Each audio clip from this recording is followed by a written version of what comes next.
인간 본성의 법칙. 로버트 그린 지음, 이지연 옮김. 출판사 위즈덤 하우스.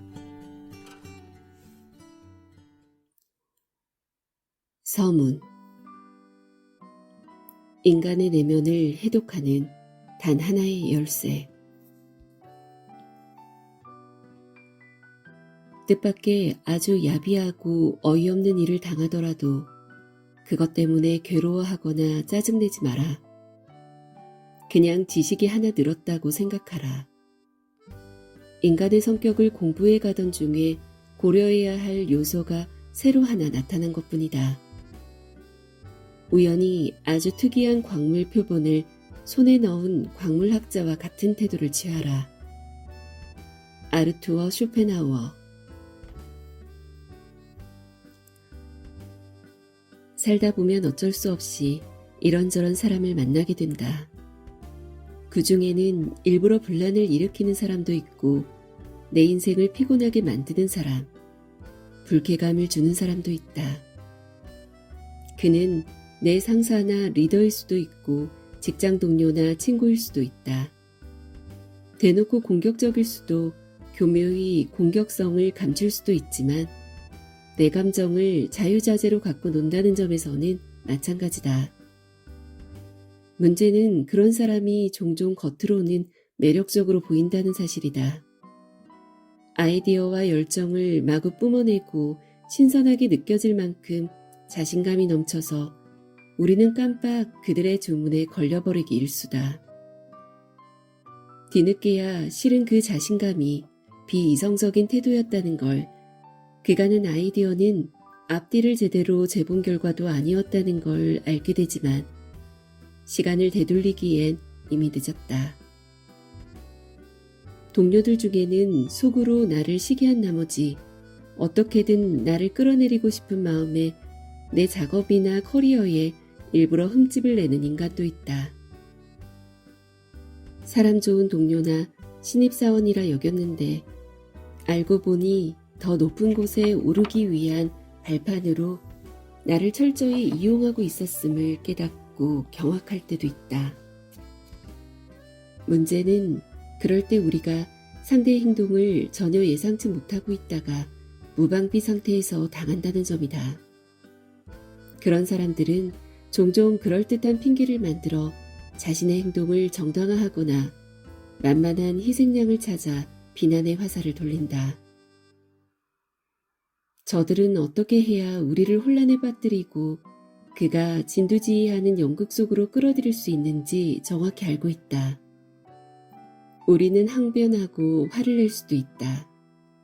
하지만 결국에 가보면 일은 이미 벌어졌고 무력감만 남을 뿐이다.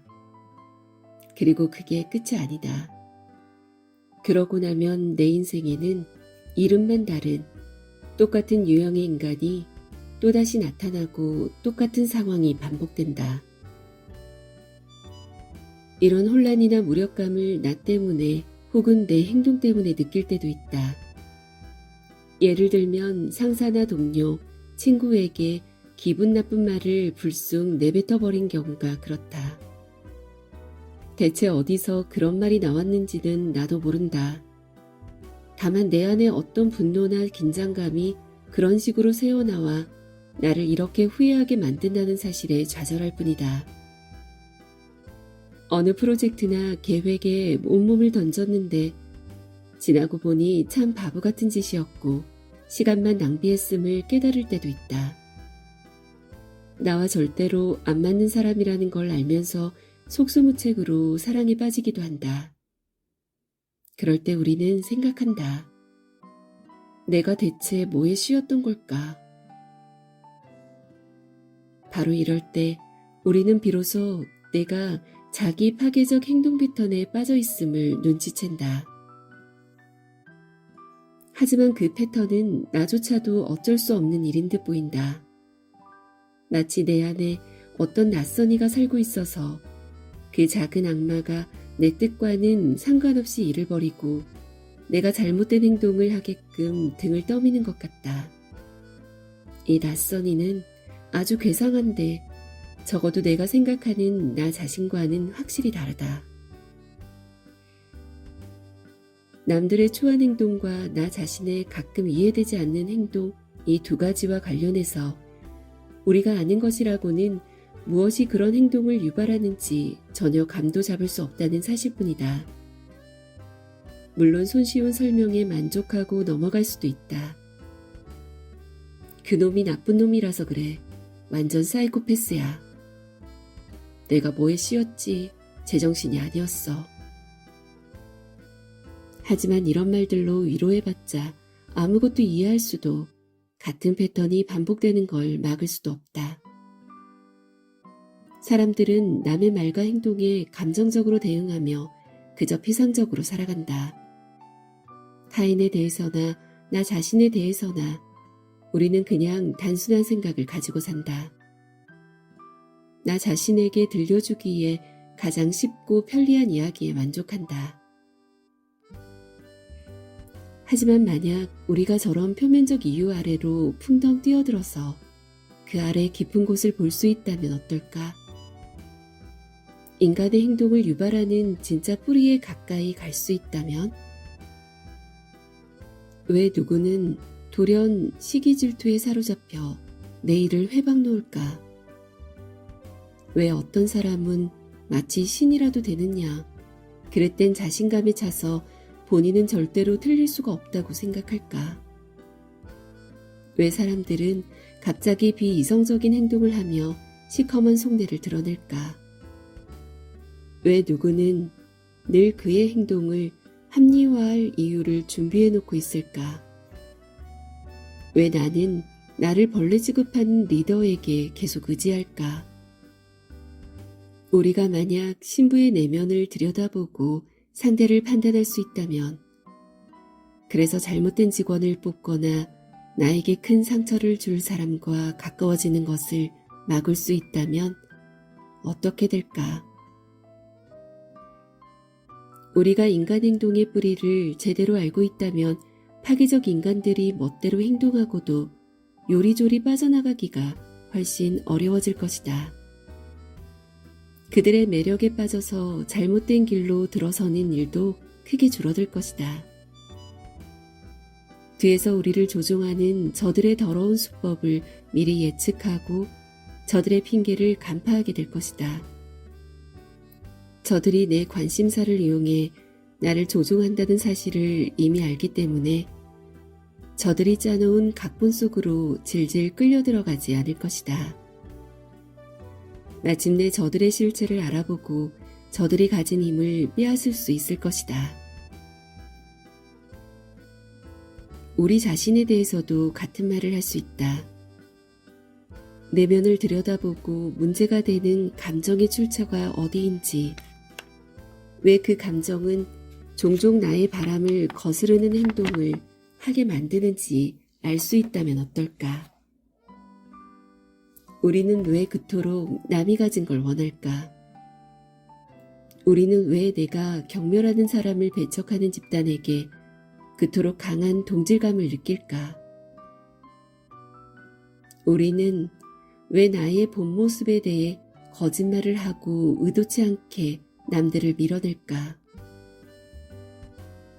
내 안의 낯선 이에 관해 좀 더 명확히 알게 되면 그 낯선 이가 실은 내 일부라는 사실을 깨닫게 될 것이다. 그리고 생각보다 우리가 훨씬 더 불가사의하고 복잡하며 흥미로운 존재임을 알게 될 것이다. 이 점을 알고 나면 우리 인생의 부정적 패턴을 깨버릴 수 있다. 더 이상 변명을 꾸며댈 필요도 없고 내가 하는 일 혹은 내게 벌어질 일에 대해 더 많은 주도권을 질 수 있다. 나 자신이나 타인을 더 명확하게 이해하게 되면 인생이 정말 많은 방향에서 달라질 수 있다. 하지만 그 전에 흔한 오해부터 하나 바로잡고 가자. 우리는 내 행동이 대부분 의식적이고 의지에 따른 행동이라고 생각하는 경향이 있다. 내 행동을 늘 내가 통제하는 건 아니라고 생각하면 상상만으로도 소름이 끼친다. 하지만 실제로는 그게 진실이다.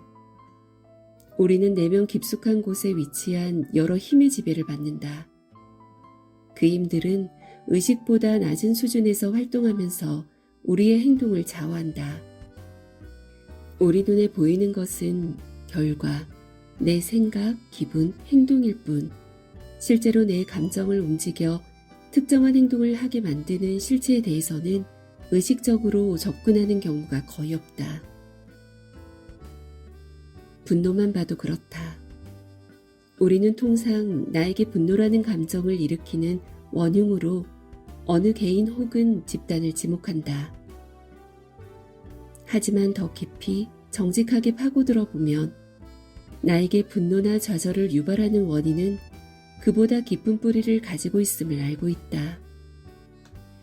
그것은 어린 시절 겪었던 어떤 사건일 수도 있고, 혹은 특정 여건이 맞아 떨어지면 감정의 방아쇠가 당겨지는 경우일 수도 있다. 내가 언제 분노하는지 상황을 유심히 들여다보면 분명한 패턴을 찾아낼 수 있다. 그러나 정작 화가 나는 그 순간에는 우리는 전혀 이성적이지 않고 앞뒤를 재지도 않으며 그저 감정의 파도에 올라탄 채 일렁대며 손가락질을 해댈 뿐이다. 다른 수많은 감정에 대해서도 같은 이야기를 할 수 있다. 특정 유형의 사건이 벌어지면 우리는 갑자기 자신감이나 불안감, 초조함, 사람에 대한 끌림, 관심에 대한 갈증 같은 것이 치솟는다. 내면 저 깊은 곳에서 우리를 이렇게 좌지우지하는 힘들의 집단을 인간 본성이라고 부르기로 하자. 인간 본성은 우리의 뇌 구조가 이미 특정한 방식으로 구조지어져 있는 데서 비롯된다. 신경계의 구성이나 인간이 감정을 처리하는 방식도 거기에 영향을 미친다. 이런 것들은 모두 인간이라는 종이 500만 년에 걸쳐 진화하는 동안 서서히 만들어지고 발달한 부분이다. 인간 본성을 뜯어보면 생존을 담보하기 위해 사회적 동물로서 인간이 아주 독특한 방식으로 진화해온 것과 관련되는 내용이 많다. 우리는 다른 사람과 협력하는 법을 배우고 고차원적 수준에서 내 행동을 집단에 맞추고 집단의 규율을 유지하고 새로운 소통 방식을 고안해야 했다. 태고적에 이루어진 이런 발달 내용은 아직도 우리 안에 계속 살아남아 우리의 행동을 결정한다. 우리가 아무리 고도로 발달된 현대사회를 살고 있더라도 말이다. 한 예로 인간의 감정이 진화한 과정을 한번 살펴보자. 살아남기 위해 우리 선조들은 언어가 발명되기 훨씬 전부터 이미 서로 잘 소통할 수 있어야 했다. 선조들은 기쁨, 수치, 감사, 질투, 원망 등 새롭고 복잡한 여러 감정을 진화시켰다. 이런 감정은 얼굴에 즉시 드러나서 지금 느끼는 기분을 빠르고 효과적으로 전달했다. 그 덕분에 선조들은 다른 사람의 감정에 극도로 쉽게 젖어들었고 집단은 더 단단히 결속됐다. 선조들은 다 함께 기뻐하거나 슬퍼했으며 위험에 직면해서도 단결을 유지했다. 지금까지도 인간은 주변 사람의 기분이나 감정에 매우 민감하고 그 때문에 온갖 행동을 벌인다. 우리는 무의식적으로 남을 따라하고 남이 가진 것을 갖고 싶어하고 분노나 폭동이 들불처럼 번질 때 거기에 휩쓸린다. 우리는 내가 내 자유의지에 따라 행동하고 있다고 믿지만 그것은 우리의 행동이나 반응이 집단 내 다른 사람들의 감정에 얼마나 민감하게 영향을 받는지 몰라서 하는 이야기다. 먼 과거에서 발언해 아직까지도 일상적으로 우리 행동을 좌우하는 힘은 그 밖에도 많다. 한 예로 우리는 지위라는 것을 통해 조직 내에서 나의 서열과 가치를 끊임없이 가늠하려는 욕구가 있다. 이것은 모든 수렵 채집 문화에서 발견되는 특징으로 심지어 침팬지들 사이에서도 볼 수 있다. 사람을 만나면 을의 내부인과 외부인으로 나누는 부족 본능도 마찬가지다. 또 하나 추가할 수 있는 원시적 특징으로는 내 부족이 싫어할 것 같은 행동을 감추기 위해 가면을 쓰려는 욕구가 있다. 이 욕구 때문에 우리가 억압한 온갖 어두운 욕망들은 그림자 인격을 형성한다. 우리 조상들은 그림자 인격이 존재한다는 사실과 그게 얼마나 위험한지 알고 있었고, 그게 어떤 영적인 존재나 악마에서 비롯됐다고 생각해 악령을 쫓아내는 구술했다. 우리도 비슷한 미신을 갖고 있다. 내가 뭐에 씌였나 봐. 우리 안에 이런 원시적 성향이나 힘이 의식의 수준까지 올라오면 우리도 뭔가 거기에 반응을 할 수밖에 없다. 그 반응은 개인의 성향이나 상황에 따라 달라지는데 보통은 제대로 이해도 해보지 않고 피상적 설명으로 대충 넘어간다. 인간 진화 과정의 특성상 이렇게 인간 본성이라고 부를 수 있는 힘의 개수는 많지 않다. 그 몇 안 되는 본성이 위에서 말한 행동들, 예컨대 시기, 질투, 과대망상, 비이성적 행동, 근시안, 동조, 노골적 공격, 수동적 공격 등을 일으킨다. 또는 공감이나 다른 긍정적 행동으로 이어지기도 한다. 수천 년간 우리는 자기 자신이나 인간 본성을 이해하는 문제에서는 사실상 어둠 속을 더듬고 다니는 처지나 마찬가지였다. 우리는 인간이라는 동물에 대해 수많은 환상을 세워놓고 스스로를 이해해보려고 끙끙거렸다. 우리는 우리가 마법처럼 어느 신성한 별에서 떨어지기라도 한 것처럼 영장류가 아니라 천사가 우리를 낳기라도 한 것처럼 생각했다. 우리가 가진 원시성 혹은 동물적 뿌리를 낌새라도 맞게 되면 너무나 괴로웠고 그래서 그걸 부정하고 억압했다. 우리는 온갖 변명과 합리화를 통해 우리 안에 어두운 충동들을 은폐했고 그 때문에 어떤 이들은 나쁜 짓을 저지르고도 쉽게 빠져나갈 수 있었다. 그러나 인간 본성에 대한 우리의 지식은 날로 쌓여만 갔고 결국에는 우리도 더 이상 우리의 실체에 대한 진실을 외면할 수 없는 지점까지 오고 말았다. 이제 우리는 지난 100년간 축적된 방대한 심리학 자료를 활용할 수 있다.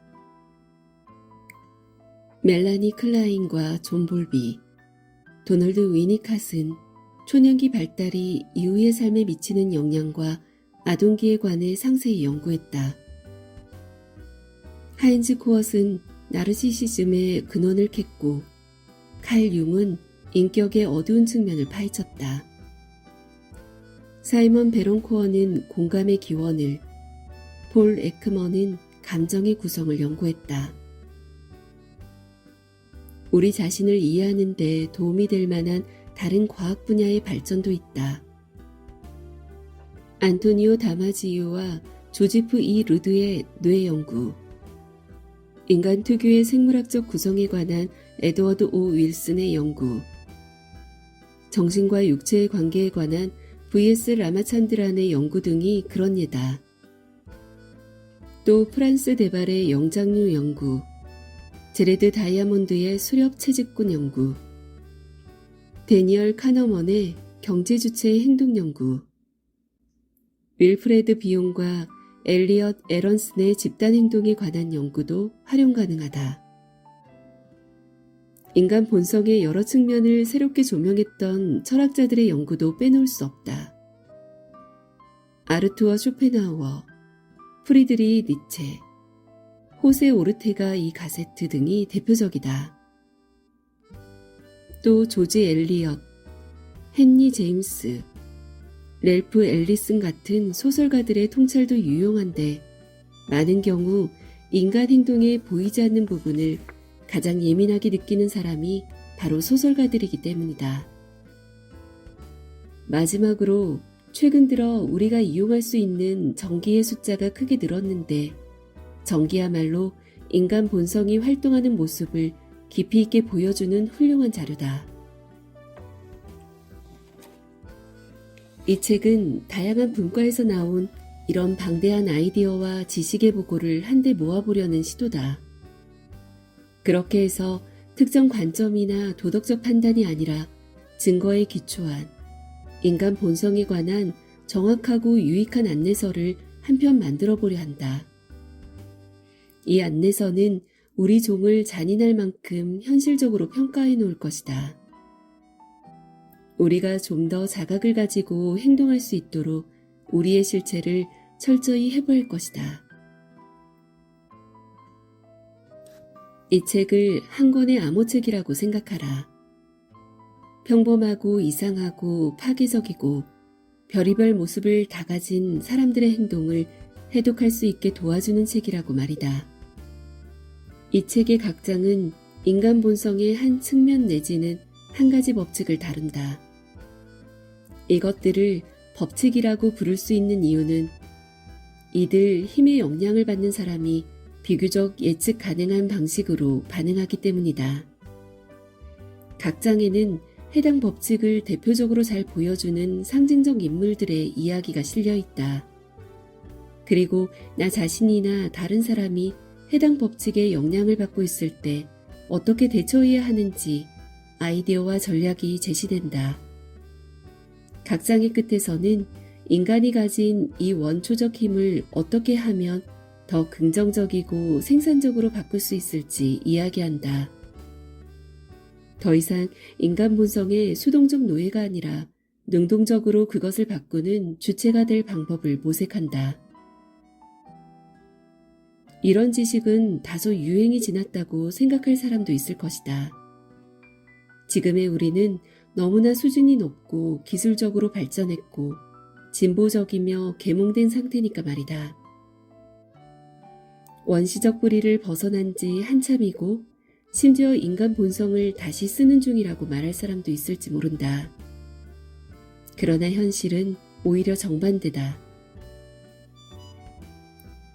우리가 지금처럼 인간 본성의 노예가 되었던 적도 없다. 인간 본성의 잠재적 파괴력이 지금보다 더 컸던 때는 없다. 그런데도 우리는 이 사실을 무시하며 위험한 불장난에 빠져 있다. 소셜 미디어만 봐도 그렇다.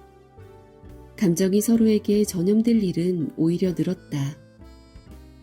소셜 미디어 상에서는 바이럴 효과를 따라 새로운 이슈가 끊임없이 우리를 휩쓸고 지나간다. 조작에 능한 지도자들이 우리를 이용해 먹고 뜻대로 휘두르기에 딱 좋은 환경이다. 가상세계에서는 공격성을 대놓고 드러내는 경우도 많다.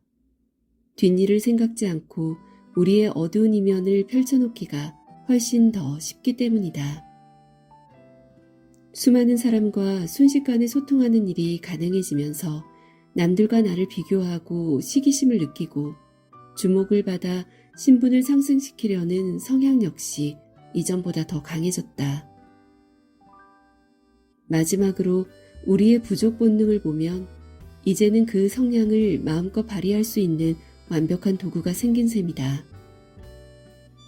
나와 동일시할 집단을 찾아내고 서로의 메아리만 주고받는 공간에서 내 부족의 의견만 계속 증폭시키고 누가 되었든 외부인은 철저하게 악마로 몰아서 때로 몰려가 겁을 준다. 인간 본성의 원시적 측면 때문에 아수라장이 벌어질 가능성은 오히려 더 커졌다. 이유는 간단하다. 그 어느 개인이나 기관, 기술적 발명보다 인간 본성이 더 강력하기 때문이다. 인간이 만들어내는 것들은 결국에 가면 인간 본성과 그 원시적 뿌리를 반영하게 되어 있다. 인간의 본성은 장기판 위의 말처럼 우리를 가지고 논다. 인간 본성의 법칙을 무시한다면 그 사람의 손해일 뿐이다.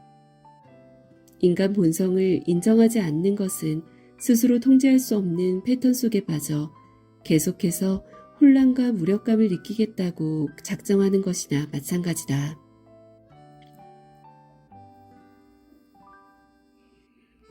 이 책은 인간 행동의 모든 측면을 깊이 있게 들여다보고 그 근본 원인을 조명한다. 이 책을 안내서로 삼는다면 앞으로 사람들을 만날 때 이전과는 확연히 다른 느낌을 받을 것이다. 사람들에게 접근하는 방식도 크게 달라질 테고 나 자신을 바라보는 시각도 완전히 바뀔 것이다. 그런 변화의 과정을 대략 궤관하면 다음과 같다. 첫째, 인간 본성의 법칙을 알고 나면 더 차분해지고 사람들을 전략적으로 관찰하게 될 것이다. 쓸데없이 기운을 빼는 수많은 감정 기복으로부터 자유로워질 것이다. 사람들과 함께 있으면 남들이 나를 어떻게 생각할까 싶은 마음에 초조하거나 불안해지게 마련이다. 일단 그렇게 초조해지기 시작하면 남들의 말 한마디, 행동 하나하나에 깊은 의미를 부여하면서 내 감정에 빠져들고 정작 상대방을 관찰하기는 매우 어려워진다. 저 사람은 날 좋아하는 거야, 싫어하는 거야? 인간 본성의 법칙은 우리가 이런 함정에 빠지는 것을 막아준다. 사람들이 느끼는 감정이나 안고 있는 이슈는 되게 깊은 뿌리를 가진 문제임을 알려준다. 지금 상대가 경험하는 욕망이나 실망감은 나를 만나기 수년 전 혹은 수십 년 전에 이미 시작된 것들이다. 그러다가 때마침 나를 만나 내가 그들의 분노나 좌절에 편리한 타깃이 되었을 뿐이다. 사람들은 자신이 보고 싶은 어떤 자질을 내게 투영하고 있다. 대부분의 경우 사람들은 나라는 개인을 보고 있는 게 아니다. 하지만 그렇다고 속상해할 필요는 없다.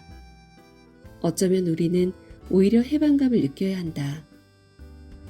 이 책을 읽고 나면 상대가 뭔가 베베 꼬인 말을 하거나 냉담한 태도를 보이거나 짜증을 내더라도 그걸 굳이 내 탓으로 생각할 필요는 없음을 알게 될 것이다. 이 점을 간파하고 나면 상대가 그런 모습을 보일 때도 감정적으로 반응하는 게 아니라 되레 그 행동이 어디서 온 것인지 알고 싶어질 것이다. 그리고 그 과정에서 마음은 훨씬 차분해질 것이다.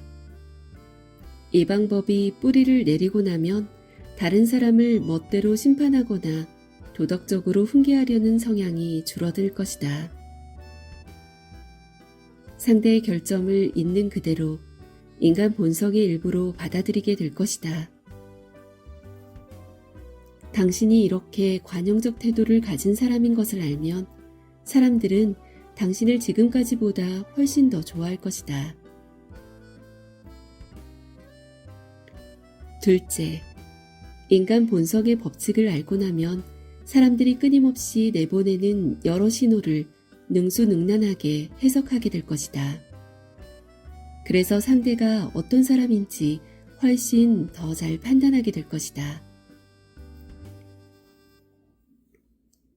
보통 우리가 다른 사람의 행동에 주목할 때는 급히 그 행동을 어느 카테고리에 집어넣고 서둘러 결론을 내려고 한다. 그래야 역시 내 판단이 맞았어라며 흡족한 기분으로 넘어갈 수 있기 때문이다. 혹은 상대가 본인 유리한 대로 늘어놓는 설명을 고지곳대로 받아들이기도 한다. 인간 본성의 법칙은 이런 습관을 없애줄 것이다. 사람을 오판하기가 얼마나 쉬운지, 첫인상이 얼마나 못 믿을 것인지 분명히 알려줄 것이다. 우리는 판단의 속도를 늦추게 될 테고 첫인상을 믿지 않는 대신에 눈에 보이는 것을 분석하게 될 것이다. 우리는 반대로 생각해 보게 될 것이다. 어떤 특징, 예컨대 자신감이나 과도한 남성성 같은 것을 공공연하게 드러내는 사람은 정반대의 특징을 숨기고 있는 경우가 많다. 사람들은 남 앞에서 끊임없이 연극을 한다. 진보적이고 성인군자 같은 모습을 연출하는 것은 자신의 그림자를 더 잘 위장하기 위해서다. 우리는 일상 속에서 이런 그림자가 조금씩 새어나오는 신호를 보게 될 것이다. 누군가 캐릭터에 맞지 않는 행동을 하면 즉시 눈에 띌 것이다. 본인의 캐릭터에 벗어난 것처럼 보이는 것들이 실제로는 그 사람의 본 모습인 경우가 많다. 태만하거나 어리석은 사람은 아주 사소한 데서 단서를 흘릴 테고, 당신은 그 사람의 행동 때문에 피해를 보기 전에 일찌감치 그런 단서를 알아볼 것이다. 사람의 진정한 가치, 의리, 양심 같은 것을 알아보는 능력은 우리가 가질 수 있는 가장 중요한 능력 중 하나다. 이 능력은 직원을 잘못 채용하거나 사업 파트너를 잘못 고르거나 안 맞는 사람을 만나는 것처럼 우리 인생을 고달프게 만들 수 있는 여러 사건을 피하게 해줄 것이다. 셋째, 살다 보면 장기적 정서적 상처를 남기는 독버섯 같은 사람들을 만나게 된다.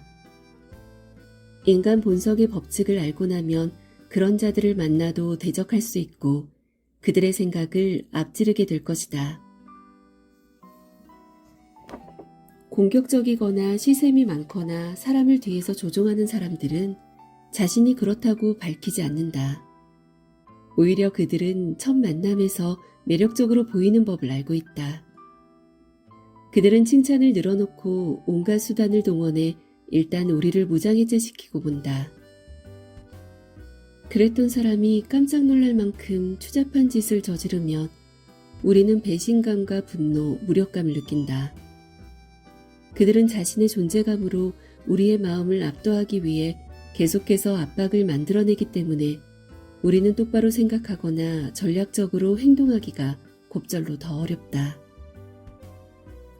인간 본성의 법칙은 그런 자들을 미연에 알아보는 법을 알려줘 그들의 악영향으로부터 우리를 지킬 수 있게 해준다.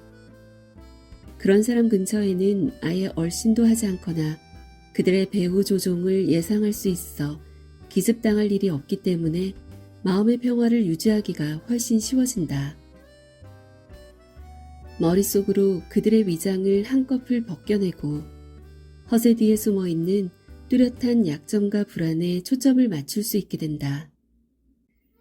그들이 지어낸 신화에 넘어가지 않고 그들이 사용하는 겁주기 전략을 무력화시키게 된다. 그들이 이기적 행동에 대한 핑계를 대거나 장황한 설명을 늘어놓더라도 비웃어 넘기게 된다. 그렇게 우리가 침착함을 유지하면 상대는 오히려 경로에서 선을 넘거나 실수를 저지른다. 앞으로는 그런 사람을 만나더라도 꼼짝없이 당하는 게 아니라 오히려 자제력을 갈고 닦고 나를 더 단련할 기회를 준 것에 감사하게 될지도 모른다. 그런 사람을 한 명만 이겨내더라도 앞으로 어떤 최악의 인간 본성을 마주쳐도 감당할 수 있다는 엄청난 자신감이 생길 것이다. 넷째, 인간 본성의 법칙을 알고 나면 사람들에게 영향력을 발휘하고 동기를 부여할 수 있는 진짜 지렛대가 무엇인지 알 수 있고 그만큼 앞으로의 인생이 수월해질 것이다. 내가 낸 아이디어나 계획이 반발에 부딪히면 우리는 상대의 마음을 직접적으로 바꿔보려고 반박이나 설교, 조롱을 시도한다. 하지만 이런 것들은 모두 상대를 더 방어적으로 만들 뿐이다. 인간 본성을 알고 나면 사람은 원래가 완고하고 남의 영향력에 저항한다는 사실을 알게 될 것이다. 무언가를 시작하려면 먼저 상대의 저항부터 누그러뜨려야 한다. 절대로 무심결에 상대의 방어 본능을 자극해서는 안 된다. 우리는 상대의 불안을 잘 식별하고 무심결에 그 불안을 흔들어 놓지 않는 훈련을 하게 될 것이다. 상대의 관점에서 생각하고 그가 인정받고 싶은 자기 평가가 무엇인지부터 고려하게 될 것이다. 감정이 어떤 식으로 스며드는지 알고 나면 남에게 영향을 미치는 가장 확실한 방법은 내 기분이나 태도부터 바꾸는 것임을 알게 될 것이다. 사람들은 내가 하는 말보다 내가 뿜어내는 에너지나 내 행동에 더 크게 반응한다. 따라서 나부터 먼저 방어적인 태도를 없애는 것이 중요하다. 편안한 마음으로 상대에게 진정한 관심을 기울이면 긍정적인 체면 효과를 볼 수 있다. 리더로서 사람들을 원하는 방향으로 움직이는 최고의 방법은 바로 나의 태도와 공감 능력, 성실성을 통해 올바른 분위기를 조성하는 것임을 알게 될 것이다. 5째, 인간 본성의 법칙을 알고 나면 당신 안에 인간 본성의 힘이 얼마나 강하게 작용하고 있는지 깨닫게 될 것이다. 그러면 당신의 부정적 패턴을 바꿀 수 있는 힘이 생길 것이다. 인간 본성의 어두운 측면에 관해 읽거나 들을 때 우리는 너무나 자연스럽게 나는 해당되지 않는 이야기라고 생각한다. 자기 도취적이고 비이성적이고 시기하고 과대망상하고 대놓고 공격적이거나 수동적 공격성을 드러내는 사람은 늘 내가 아닌 다른 사람이다. 우리는 늘 내가 아주 훌륭한 의도를 가졌다고 생각한다. 내가 길을 잃었다면 그것은 환경 때문이거나 나를 부정적으로 반응할 수밖에 없게 만든 다른 사람들 탓이다. 인간 본성의 법칙은 이런 자기 기만 과정을 영원히 멈추게 해준다. 우리는 모두 같은 자질을 타고났고 같은 성향을 공유한다. 이 점을 빨리 깨달을수록 당신 내부에 잠재된 부정적 자질을 극복할 힘도 더 커진다. 나의 동기를 점검하고 내 그림자를 직시하고 나의 수동적 공격성을 자각한다면 남들에게서 이런 특징을 발견하는 것도 그만큼 쉬워질 것이다. 또한 인간 본성의 법칙을 알면 더 겸손해진다. 생각과는 달리 내가 남보다 우월할 게 하나도 없다는 사실을 깨닫게 되기 때문이다. 그렇다고 그런 자각 때문에 죄책감이 들거나 침울해지지는 않을 것이다. 정반대로 자신을 온전한 개인으로 받아들일 수 있을 것이다. 성인 군자인 양 꾸며놓은 거짓 이미지를 탈피해버리고 나의 훌륭한 면과 좋지 못한 면을 모두 다 포용할 수 있을 것이다. 위선을 내려놓은 기분이 들 테고 좀 더 마음껏 당신 자신이 될 수 있을 것이다. 당신의 그런 점에 사람들은 매력을 느낄 것이다. 6째, 인간 본성의 법칙을 알고 나면 타인에게 더 공감하는 사람이 될 것이다. 주위 사람과 더 깊고 만족스러운 유대관계가 생길 것이다. 인간은 단순한 지적인 차원이 아니라 그와는 다른 수준에서 남을 이해할 수 있는 어마어마한 잠재력을 타고난다. 우리 선조들은 일찍이 이 능력을 개발해 상대의 입장에서 생각함으로써 그의 기분이나 감정을 직관적으로 파악하는 법을 터득했다. 인간 본성의 법칙은 이 잠재적 능력을 최고 수준으로 끌어올리는 법을 알려줄 것이다. 우리는 쉴 새 없이 이어지는 내면의 독백을 차츰 차단하고 상대의 말에 더 면밀히 귀 기울이는 법을 배울 것이다. 우리는 최대한 상대의 관점이 돼보는 훈련을 할 것이다. 상상력과 경험을 활용해 상대가 느끼는 기분을 직접 느껴볼 것이다. 상대가 무언가를 고통스럽다고 표현하면 내가 고통스러웠던 비슷한 순간을 끄집어내서 상대의 기분을 짐작해 볼 것이다. 단순히 직관만 활용하는 것이 아니라 이렇게 감정이입을 통해 수집한 정보를 바탕으로 분석하고 통찰을 얻게 될 것이다.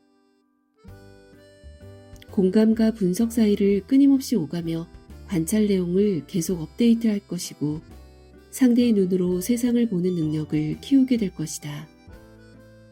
이 연습을 하다 보면 마치 상대와 몸이 닿아 있는 것처럼 정말로 서로 이어져 있는 느낌을 받게 될 것이다. 이 연습을 계속하려면 어느 정도의 겸손이 필요하다. 우리는 상대가 무슨 생각을 하는지 결코 정확히 알 수 없고 그래서 실수를 저지르기 쉽다.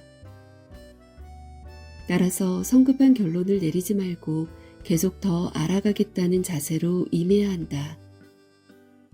인간은 생각보다 복잡하다. 우리의 목표는 그저 상대의 입장을 더 잘 이해하는 것이다. 이 연습은 마치 근육과 같아서 연습을 하면 할수록 더 강한 힘을 낼 것이다. 이렇게 개발한 공감 능력은 어마어마한 자산이 될 것이다. 우리는 누구나 자기 안에 침잠해 나만의 세계에 갇혀 있다. 나 자신을 벗어나 다른 사람의 세계 안으로 들어가 보는 경험은 해방감과 함께 긴장을 풀어주는 효과도 있다.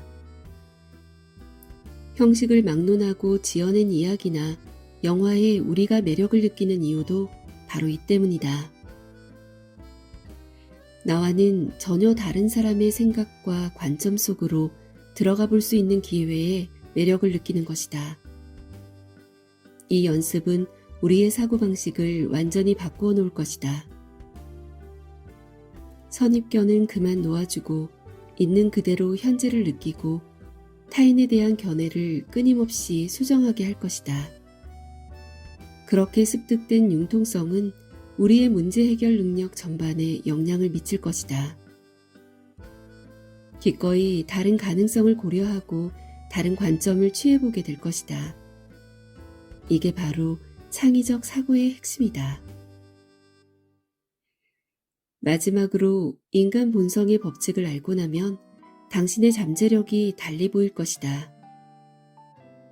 당신 안에 더 높고 이상적인 자아를 자각할 것이며 그걸 끄집어내고 싶어질 것이다. 인간의 내면에는 두 개의 서로 다른 자아가 있다. 저차원적 자아와 고차원적 자아가 바로 그것이다. 보통은 저차원적 자아의 힘이 더 세다. 저차원적 자아는 감정적 반응을 보이고 방어적 자세를 취하려는 충동을 일으킨다. 나만 옳다고 느끼고 내가 남보다 우월하다고 생각하게 만든다. 즉각적 쾌락과 오락거리를 찾으며 언제나 저항이 가장 작은 길을 택하게 한다.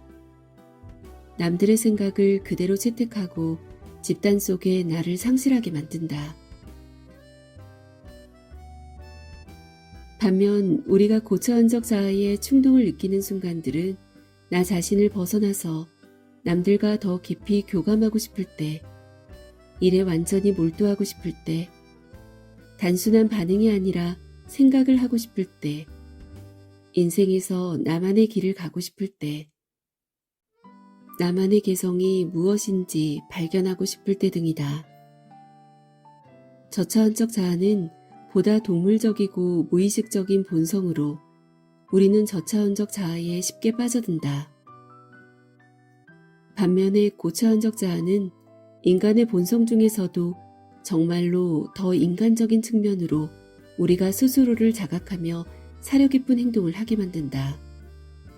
고차원적 충동은 저차원적 충동보다 힘이 약하기 때문에 고차원적 자아와 교감하기 위해서는 노력과 통찰이 필요하다.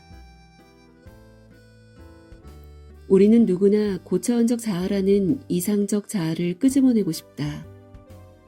인간은 고차원적 자아를 개발할 때에만 진정한 만족을 느낄 수 있기 때문이다.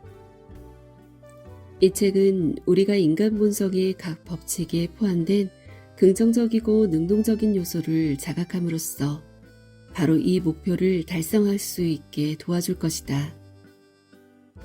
인간의 비이성적 경향을 알고 나면 감정이 생각에 어떤 덫을 하는지 스스로 자각할 수 있다. 그러면 감정은 빼버리고 정말로 이성적인 사고를 할 수 있다.